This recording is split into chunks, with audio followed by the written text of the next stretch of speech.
आए हैं बाबा जितो झीड़ी के मंदिर में और साथ में ही है बाबे दा जाड़। और बाबे दे जाड़ में आप देख रहे हैं कि ये भेड़ बकरियां एक खास पत्ते खा रही हैं। ये एक फॉडर है इनका, एक खास किस्म की फिग जिसको बोलते हैं वाइट फिग ट्री। तो वाइट फिग का ये फोलिएज है जिसको बड़े चाव से ये भेड़ बकरी खा रही है और इसको लाप किया जा रहा है इस वक्त। और ये इतना पुराना पख का दरख्त है, डोगरी में पख भी बोलते हैं, और प्लाखी, और संस्कृत में इसको कहते हैं प्लाक्षी। और प्लाक्षी जो है इतनी पुरानी प्लाक्षी, फाइकस वायरेंस वाइट फिग ट्री, आप देख रहे हैं कि नीचे से इसका ट्रंक ऑलमोस्ट वार्न आउट हो चुका है, ख़त्म हो चुका है, लेकिन फिर भी अभी भी ऊपर आप देख सकते हैं हरियाली, पत्ते, और अभी भी इसका फोलिएज जो है दिया जा रहा है भेड़ बकरियों को। और इसकी जो नीचे खोखला जो तना है, इसमें एक कुतिया ने अपने बच्चों को भी एक आश्रय दिया हुआ है। और इसकी खास बात इस पेड़ की ये भी है कि जब नई इसकी पत्तियां निकलती हैं फरवरी मार्च में, तो बड़े ही वो लाल रंग की होती हैं, गुलाबी लाल, और उसको लोग यहाँ के स्थानीय लोग चुन करके उसकी सब्जी या पुलाव भी बनाते हैं, जिसको बड़ा एक पौष्टिक आहार माना जाता है। और इस जगह पे जो बाबे दा जाड़ है, वहाँ पे सिर्फ प्लाक्षी फाइकस वायरेंस के पेड़ ही नहीं हैं बूढ़े बूढ़े, साथ में ही हमारे और भी कई पेड़ हैं। तो जब हम दूसरे पेड़ों के पास पहुँचते हैं फिर उसकी बात करेंगे। बाबे के जाड़ में आप देख रहे हैं एक और पेड़ कुंज, जिसमें बहुत पुराने वन्य कदम्ब है। वन्य कदम्ब ही एक्चुअली कृष्णा का कदम्ब माना गया है। यमुना के किनारे जब कृष्ण बांसुरी बजाया करते थे, वो वाला कदम्ब जो है यही है मित्रगैना पार्विफोलिया। और इसके ऊपर आप तोते भी देख पा रहे हैं। इस कदम्ब को डोगरी में कैम भी बोला जाता है और काम भी कहते हैं। लेकिन ये इतना मोटा जो आप देख रहे हैं तना इसका, अब ये अश्वत्थ पीपल ने यहाँ पे अपना साम्राज्य जो है स्थापित करना शुरू कर दिया है। तो ये भी इसके ऊपर जो है अब हावी है। तो पीपल का पेड़ भी इसमें मुझे लगता है समय पाकर स्थापित हो जाएगा, और वन्य कदम्ब हो सकता है उसको हटना पड़े। लेकिन इधर ही आप देख रहे हैं चीला भी है, चिल्लक जिसको बोला जाता है। फिशिंग में इसको एज ए फिश पॉइजन भी इस्तेमाल किया करते हैं, इसके फलों को, चिल्लक। लेकिन ये एक औषधीय पेड़ भी है और डाइजेस्टिव प्रॉब्लम्स में इसके पत्तों को यूज़ किया जाता है। तो एक और ख़ास आप देख पा रहे हैं इसमें रिजैन भी है, रिजैन डायोस्पायरास कॉर्डिफोलिया बॉम्बे एबोनी, तो वो भी इस पेड़ कुंज में है। फिर ये अडूसा सिंहास्य आटरूशिक ब्रैंकड़ जिसको हम कहते हैं, बसूटी, जो च्यवनप्राश में भी पड़ती है। तो इस कुंज में चीलक है, रिजैन है, वन्य कदम्ब है, और ये आस्था का भी एक प्रतीक है कि यहाँ पे किस तरह से पेड़ों को आस्था के बलबूते इनको बचाया जाता है। तो आप देख पा रहे हैं ये एक विशाल वन्य कदम्ब कैंप, और इसमें आप देख पा रहे हैं एक और फाइकस हिस्पिडा, जिसमें दो दो पत्ते रहते हैं। ये भी फिग है, काला उदुम्बर भी इसको कहा जाता है, डोगरी में इसको लाना भी कहते हैं या नलई भी कहते हैं। तो ये बहुत ही 200-250 साल पुराना वन्य कदम मित्रगैना पार्विफोलिया, इसकी साथ ही एक शीशम भी है, शिंशिपा संस्कृत में इसको कहा गया, वो काफ़ी पुरानी। और एक जो ये सूखा हुआ तालाब है, तालाब के ही उस पार हम एक और वन्य कदम्ब देख पा रहे हैं, मित्रगैना पार्विफोलिया, ट्रू इंडियन कदम्ब। एंथोसोफेलस कदम्बा या एंथोसोफेलस चाइनेंसिस या नियोलोमार्किया कदम्बा वो दूसरा कदम्ब है, लेकिन इंडियन कदम्ब जो ट्रू कृष्ण कदम्ब है वो है ये वाला दरख्त जो आप देख पा रहे हैं इस वक्त, मित्रगैना पार्विफोलिया। और पैराकीट शुक भी आप इस पर देख पा रहे हैं। तो ये पुराने जो पेड़ हैं, चाहे वो वन्य कदम्ब के हैं, चाहे पीपल के हैं, अश्वत्थ के हैं, ये कई नाना प्रकार के जो परिंदों का भी बसेरा है। और ये जो आप आगे पीछे और भी पेड़ देख रहे हैं, एक किस्म का एक कुंज है जो बाबा जीतो के नाम से उनकी स्मृति में इसको बाबे का जाड़ या बाबा जीतो का जंगल नाम से लोगों में आस्था का प्रतीक भी है। लेकिन समय के साथ साथ लैंड यूज चेंजेस हुई हैं और बहुत से पुराने पेड़ जो हैं अब जर्जर हो पा रहे हैं, और इन्हीं पेड़ों में कुछ और पेड़ भी हैं। चलो आगे चलकर देखते हैं और कौन कौन से पेड़ बाबा जीतो के इस जंगल में लगे हुए हैं। बाबा जीतो के इस पेड़ कुंज में, वन स्थली में आप देख पा रहे हैं एक और प्रजाति का पेड़, पलाश, संस्कृत में कहा गया किंशुक, क्योंकि जब इसका फूल निकलता है तो वो बिल्कुल तोते की चोंच के समान होता है, और तोते के चूंकि संस्कृत में शुक कहते हैं तो इसलिए किंशुक, इसीलिए अंग्रेजों ने इसको पैरेट ट्री भी कहा।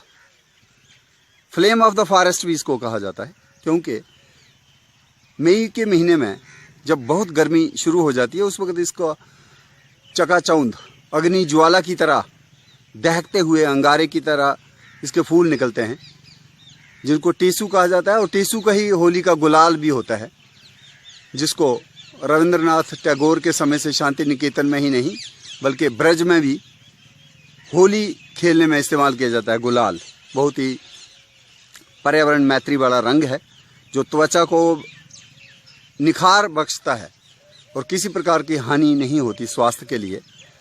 और इसका जो गम है, कमरकस, वो भी काफ़ी औषधीय गुण रखता है। और इसके जो फूल होते हैं वो भी मूत्रल रोग में बहुत बड़े अच्छे माने जाते हैं। और इसमें आप खास बात देखते हैं कि एक पत्ता जो है वास्तव में 3 पत्तों का जोड़ होता है। तो 3 पत्ते जो हैं उसमें माना जाता है ब्रह्मा विष्णु महेश विराजे हुए हैं। इसलिए पितृ पूजा में, शादी विवाह में इसकी समिधा, इसकी लकड़ी की समिधा भी इस्तेमाल होती है। और ये बहुत पवित्र पेड़ माना जाता है, ब्रह्म वृक्ष इसको कहा गया। और ये भी कहा जाता है कि कामदेव ने इसी पेड़ पर चढ़ करके शिव जी का जो है उनकी तपस्या जो है भंग की थी, और उनके क्रोध के कारण ही उन्होंने इस पेड़ को बांध से, आग की लपटों से इसको एक किस्म की सजा दी थी। और इसलिए हम आज भी देखते हैं कि वो अंगारों की तरह दहकते हुए फूल, वही जो एक किस्म का इनको दंड मिला था शिव जी द्वारा। तो इस बाबा जीतो की इस वनस्थली में एक नहीं बल्कि 25-30 पेड़ हैं। तो हम कह सकते हैं ये पलाश का ही कुंज है, पलाश का वनस्थली है। ये बूढ़े बूढ़े पेड़ पलाश के खड़े हैं, तने इनके, कोई भी पेड़ जो है 100 साल से कम नहीं है, 100-150 साल के ये पलाश के पेड़, ब्यूटिया मानोस्पर्मा। और ये खास पेड़ जो है इसके फूल और पत्ती कई किस्म की तितलियों के जो कैटरपिलर्स हैं वो उस पर पलते हैं, तो उनका होस्ट ट्री भी है ये। और इसी वनस्थली में, देवकुंज में, हम देख रहे हैं अश्वत्थ, एक और इस अश्वत्थ पीपल, जिसको डोगरी में हम बड़ कहते हैं, ये लगा हुआ है। और एक तरफ डायोस्पायरास कॉर्डिफोलिया या डायोस्पायरास मोंटाना वैरायटी कॉर्डिफोलिया वो भी लगा हुआ है, जिसको बॉम्बे एबोनी के नाम से जाना जाता है। तो ये जो है रिजैन कहते हैं इसको डोगरी में। तो रिजैन का पेड़ और बड़ का पेड़ ये बगल बगल में लगे हैं, और रिजैन का पेड़ जो है बॉम्बे एबोनी या डायोस्पायरास कॉर्डिफोलिया बोनसाई के लिए बहुत बढ़िया है। इसकी बहुत अच्छी टोपियरी वर्क किया जा सकता है। इसको बोनसाई में इस्तेमाल करा। वुड भी इसकी बड़ी स्ट्रांग होती है। और ये आप देख रहे हैं कि यहाँ पे पलाश के बहुत पेड़ हैं, और पलाश के साथ साथ पीपल के पेड़ भी हैं, और कुछ शीशम जिसको डोगरी में टाली कहते हैं उसके पेड़ भी हैं। तो आप समझ सकते हैं कि जब अप्रैल मई के महीने में ये सारे पलाश के पेड़ फूलों से लद जाते होंगे तो कितना एक रमणीक स्थली जे बन जाती है, और उस कितना आकर्षित होते हैं परिंदे उस वक़्त, कोई मकरंद लेने के लिए, कोई पराग लेने के लिए। Flame of the forest, beauty of मानोस्पर्मा, sacred grove dedicated in the memory of Baba Jitto, Jhiri की ये वन स्थली।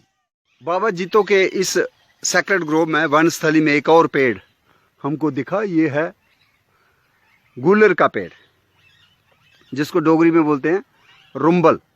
खास बात क्या होती है कि इसके पूरे ट्रंक से ही, स्टेप ब्रांचेस से ही क्लस्टर में निकलती हैं फिग फ्रूट्स जो अंजीर जैसे होते हैं, और इसीलिए इसको कहा जाता है cluster fig tree. Ficus racemosa, पहले कहते थे फाइकस ग्लोमेरेटा।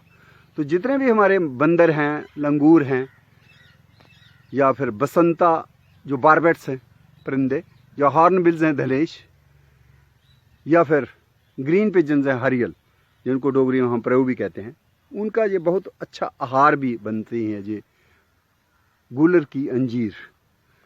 और धार्मिक दृष्टि से भी इसका बहुत महत्व है। यज्ञ हवन में इसकी लकड़ी को बड़ा पवित्र माना गया है, और बहुत पहले हमारे लोग जो हैं इसके फलों को भी काट करके धूप में रख देते थे ताकि इसमें से जो कीट पतंगे उड़ जाएं, और उसके बाद उसको भी खाया जाता था। बड़ा पौष्टिक माना जाती है इसकी जो फल है फाइकस रेसमोसा। तो आप देख रहे हैं कि इस वनस्थली में सिर्फ पुराने पेड़ ही नहीं, बल्कि कुछ जैसे लिच्ची का पेड़ आप देख रहे हैं, लिच्ची चाइनेंसिस जो चाइना का नेशनल ट्री है, वो भी इसमें है। और वहाँ पे आगे आपको दिख रहा है एक पूरा का पूरा एक मैंगो आर्चर्ड, मैंगीफेरा इंडिका, ये सारा मैंगो ट्रीज हैं। तो ये यहाँ पे मैंगो का भी एक अच्छा ग्रोव है। साथ में ये धार्मिक अश्वत्थ और ये शीशम, और पीछे वो आपको दिख रहे हैं पलाश के पेड़, और वो पीपल, ये पीपल, और इसमें ये लिच्ची। तो ये इतना अच्छा कुंज है जिसमें आपको पीछे बहुत दूर एक शिरीष का पेड़ भी दिख रहा है। इस स्थली को चूंकि ये बाबा जित्तो की झीड़ी की स्थली के साथ जुड़ा हुआ सैक्रेड ग्रोव है, वन कुंज है, पेड़ कुंज है, मुझे लगता है इस जगह को हम एक अच्छी तरह से डेवलप कर सकते हैं। इस सैक्रेड ग्रोव में कुछ और पेड़ पौधे लगने चाहिए, और उसको हम पलाश पार्क के नाम से भी सजा सकते हैं। पलाश के चूंकि 25-30 पेड़ तो हमने पहले ही गिने, और इसमें कुछ और रोपित कर सकते हैं, ताकि ये जगह जो है झीड़ी मेला के साथ एक पलाश पार्क के नाम से भी विख्यात हो जाए, मशहूर हो जाए।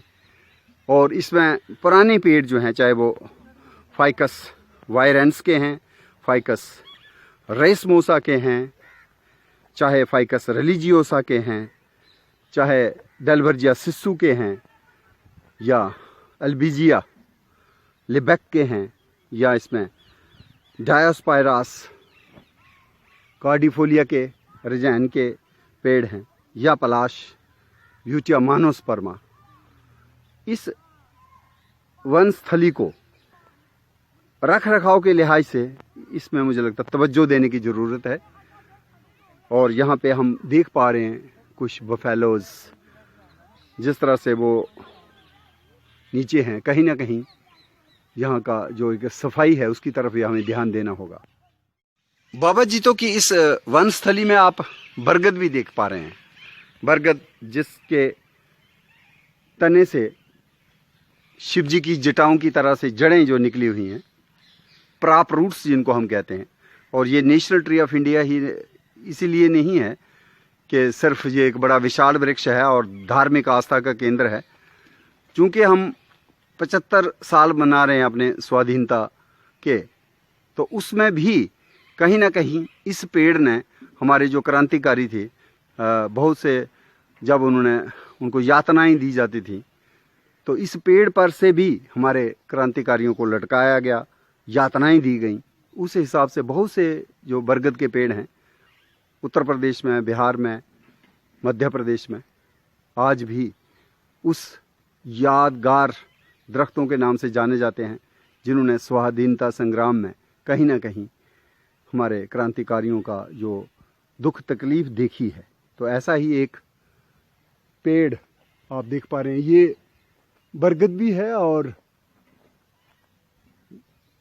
पीपल का भी पेड़ है। माने एक ऐसा है कि ऊपर पीपल भी दिख रहा है और यहाँ पे बरगद भी है। मैंने दोनों पेड़ जो हैं इकट्ठे ही निकले हुए हैं। तो इस पीपल के पेड़ के साथ ही आप देख रहे हैं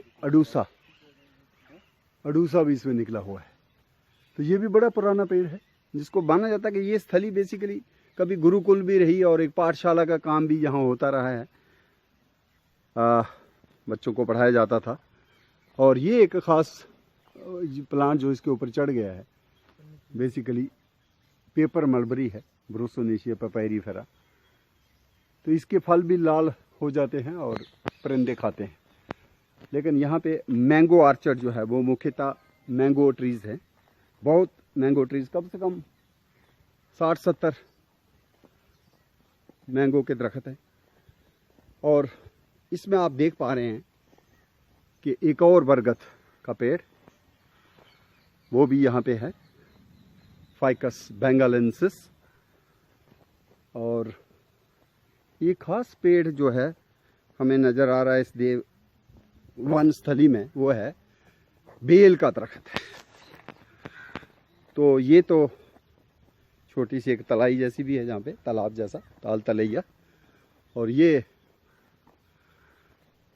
बरगद का पेड़ है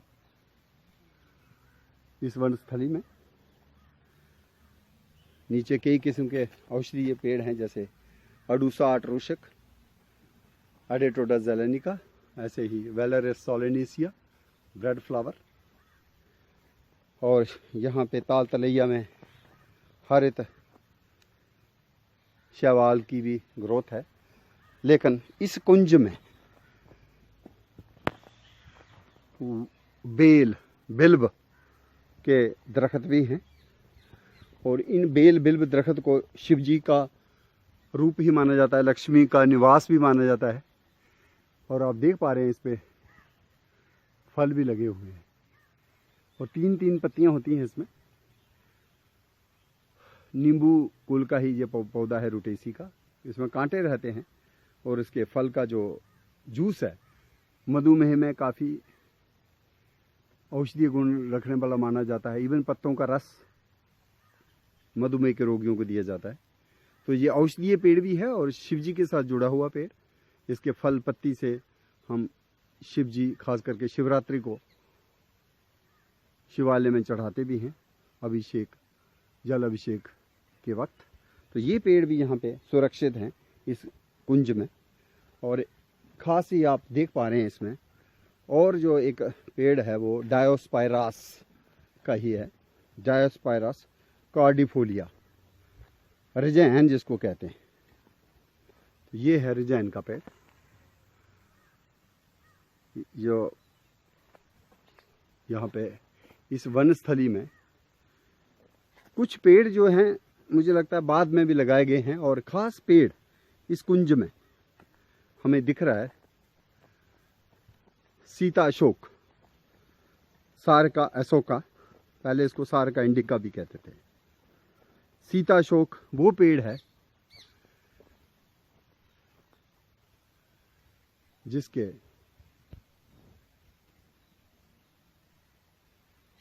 नीचे हनुमान जो हैं सीता माता जी को मिले थे, तो ये पेड़ जो है ये भी यहाँ पे हमें दिख रहा है।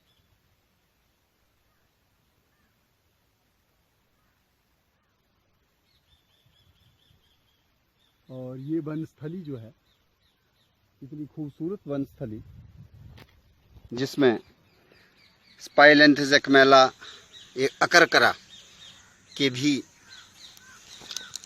फूल हैं। और ये बहुत ही इम्पोर्टेंट एरोमेटिक औषधीय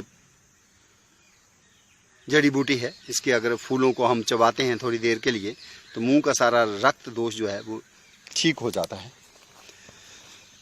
हाँ, ये पेड़ आप देख पा रहे हैं, यहाँ पे मैंगो,